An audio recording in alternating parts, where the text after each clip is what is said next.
Hello, my name's Richard Watson, and this is Anglais the Easy Way.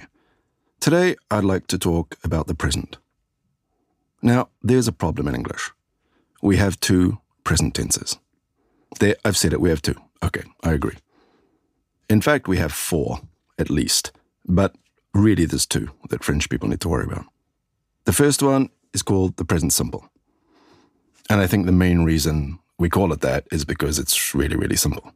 So, take your verb, any verb except the verb to be. For example, go, or do, or see, or want. And voila, as they say in English, it's nearly done already.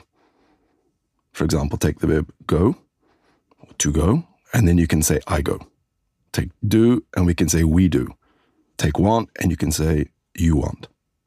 There are just two little problems. The first one is the verb to be, which is completely different. You probably know this.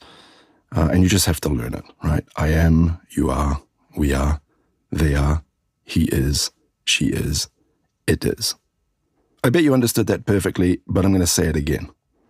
Listen to it anyway. He is, she is, it is. Can you hear that that S is actually pronounced like a Z? He is, she is, it is. Well, that S goes on every verb when you use it. When you use he, or she, or it in the present simple, apart from the verb to be. So if you try to decline the verb, as they say, or you could just say to conjugate the verb in the present simple, it works like this. I see, they see, you see.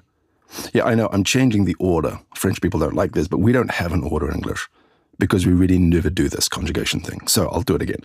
I see, they see, you see, we see, he sees, it sees, she sees. And so my dog sees, the camera sees, my wife sees everything. You see, it's not that hard. So just put an S on the end of the verb if you talk about a person or a thing. Now be careful when I say a thing, it could be a country, it could be an idea, a color, an absence. I remember absence makes the heart grow fonder, as they say in English. Now, I don't know if anybody's actually told you this, but it's the only tense in English where you need to do this. I'll repeat it again to make sure you got this bit. This is the only tense where you need to worry about who you're talking about. If you look at the future, I will go, you will go, he will go, she will go, it will go, they will go, everything. No conjugation. It's the same thing for the past simple. I went, you went, he went, she went. It's the same for the conditional. I would like, you would like, he would like, she would like. So the only time you really need to conjugate a verb to take into account what the subject is the present simple.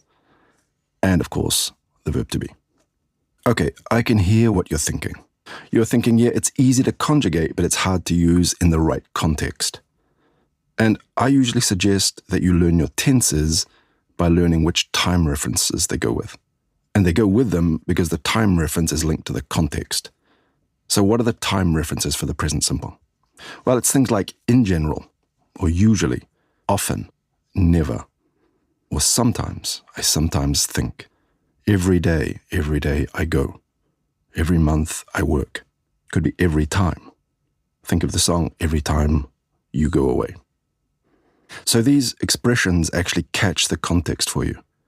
We use the present simple to talk about things which are normal or regular or long-term or repetitive. So we use the present simple to talk about habits. Now, I always get asked things like, how do I say, I have the habit to go to the market on Sunday mornings? But English people would probably just say, I often go to the market on Sunday mornings. Hold that in your head, the present simple is the tense for habits. So that's the present simple. We do have another one, the present continuous. I'll talk about that next time. But keep this one in your head and practice it. It's not that hard. And yet this S is one of the biggest problems I hear among my students. So that's enough for today. Don't forget to subscribe, and I'll catch you next time.